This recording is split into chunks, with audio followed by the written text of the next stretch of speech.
Oke, kembali lagi ke video saya di Rumahku Japan. Di video kali ini saya akan membahas tentang cara milih kartu HP. Jadi di video sebelumnya saya bahas tentang cara pilih kartu kredit. Alhamdulillah view-nya banyak. Semoga bermanfaat dan semoga video ini juga bermanfaat. Jadi untuk kartu HP, ya saya gak usah jelasin kenapa pentingnya. Tentunya selain untuk koneksi, juga untuk data diri pribadi ya, untuk nomor HP. Nanti bisa dipakai untuk hal yang lain. Untuk di video kali ini saya akan bahas tentang kartu-kartu HP yang mainstream, yang dimana-mana menurut saya ada, dan perusahaan-perusahaan yang besar. Tapi kekurangannya mungkin karena kartu-kartu ini butuh keiyaku alias kontrak. Jadi mungkin ada beberapa kategori visa yang mungkin tidak bisa. Jadi tapi ya bisa dicoba saja lah. Oke, langsung ke intinya. Jadi untuk milih kartu di Jepang ada beberapa pertimbangan yang harus difikirkan. Yang pertama adalah ada wifi atau enggak.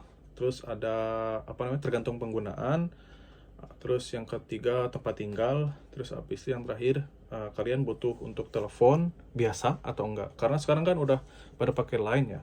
Tapi kalau misalkan mungkin kalian orang penting yang butuh telepon kemana-kemana dan kalian nggak dikasih HP perusahaan, mungkin ini salah satu poin yang perlu dipertimbangkan.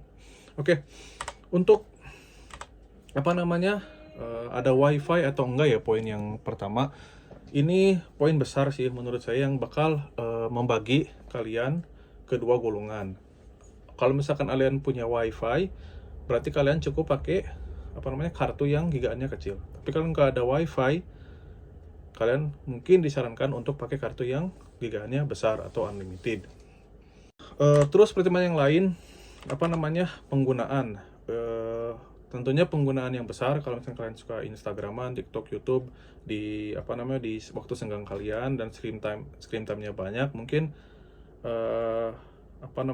ini juga harus dipertimbangkan ya, berapa giga. Jadi soalnya nanti tuh kalau kalian udah milih carrier, kalian juga bisa milih paketan mana sih yang kalian pakai. Misalkan paketan yang gigaannya sekian, gigaannya sekian gitu.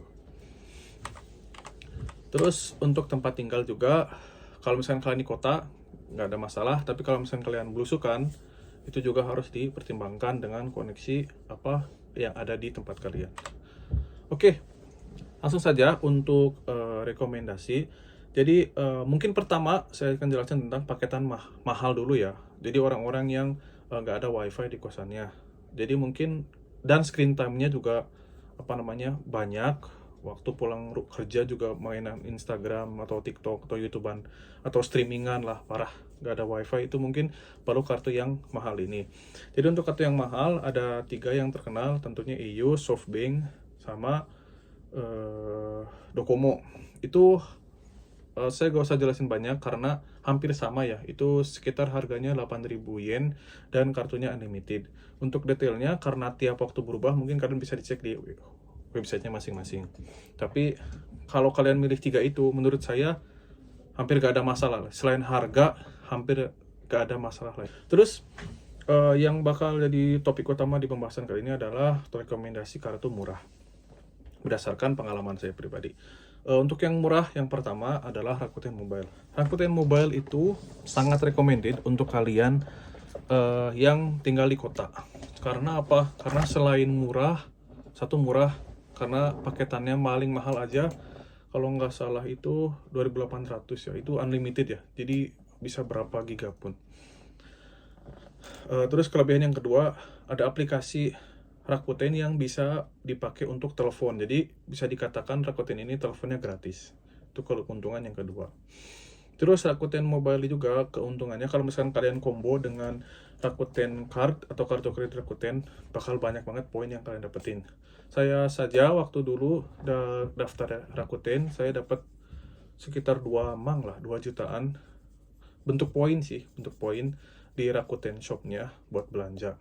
Tapi jangan lupa kalau misalnya kalian dapat bonusan itu karena ada waktunya, jangan sampai kayak saya yang Rakuten poinnya hangus. Jadi setelah kalian dapat, jangan lama-lama mikir, langsung saja pakai. Oke, tetapi ada kelemahannya di Rakuten Point ini, di Rakuten Mobile ini, yaitu kalau misalkan kalian tinggalnya di tempat yang hutan atau jauh dari kota, saya kurang rekomendasiin karena apa? Karena berdasarkan pengalaman saya, di kosan saya oke lah, tapi di tempat kerja saya itu karena di hutan, jarang sekali ada sinyal Rakuten. Jadi nanti Rakuten Mobile itu pakai sinyalnya numpang EU. Dan yang awalnya unlimited karena dia numpang sinyal yang lain, jadi paketannya itu ada batasnya. Kalau nggak salah itu 3 giga kalau nggak salah. Tapi kalau misalkan nanti kelebihan dari 3 giga, iya bisa kalau misalkan cuma buat WiFi cuma buat WhatsApp atau chat lain. Tapi untuk kebutuhan yang lain hampir nggak bisa karena sangat lemot. Jadi untuk kalian yang tinggal di pedesaan mungkin kurang recommended. Tapi kalau misalkan di kota sangat recommended. Oke, rekomendasi yang kedua adalah anaknya si EU yaitu UQ Mobile dan Ahamo. Ini hampir sama harganya di sekitaran 3.500. Kenapa jadi nomor 2 rekomendasi? Karena selain paketannya cukup lah 25 gigaan sampai 30 giga, 25 lah sekitar segitu. Harganya 3.500 dan dia udah termasuk nelpon. Meskipun teleponnya nggak unlimited, tapi ada beberapa mungkin 5 menit atau berapa menit cukup lah untuk nelpon. Jadi bisa jadi rekomendasi yang kedua. Terus yang ketiga adalah Y Mobile. Y Mobile itu paketan yang 20 giganya itu harganya 4.000. Lebih mahal daripada yang UQ Mobile atau yang Ahamo ini. Y Mobile ini tapi enaknya dia kalau misalkan nggak habis, misalkan jatah bulan Januari 20 giga tapi cuma kepake 15 giga, berarti kan masih sisa 5 giga. Nah 5 giga ini bisa kalian pakai di bulan Februari, jadi Februari kalian punya 25 giga dan seterusnya. Jadi ini bagus. Terus Y Mobile ini juga murah kalau misalkan kalian sudah berkeluarga. Nanti ada paket family Waribiki, Kazoku Waribiki. Juga kalau misalkan kalian komboin sama si wifi-nya yaitu SoftBank Air. Untuk wifi dan SoftBank Air, biar kalian nggak salah pilih juga, nanti saya akan upload video tentang cara milih wifi karena penting ya ini, dan biar kalian nggak salah langkah dan kalian harus bayar 3 mang seperti saya. Hati-hati. Oke, kayaknya cukup sekian untuk pemilihan HP. Jadi intinya kalau misalnya kalian punya wifi, pilihlah paket murah ini. Yang pertama antara Rakuten Mobile kalau misalkan kalian di kota. Yang kedua kalau misalkan kalian tinggal belusukan, pakailah UQ Mobile atau misalkan Ahamo. Tapi kalau misalkan kalian udah berkeluarga dan kalian pengen pakai wifi juga, pakailah Y Mobile. Oke, mungkin cukup sekian video dari saya. Terima kasih. Sampai jumpa di video selanjutnya, mungkin tentang cara milih wifi. Terima kasih.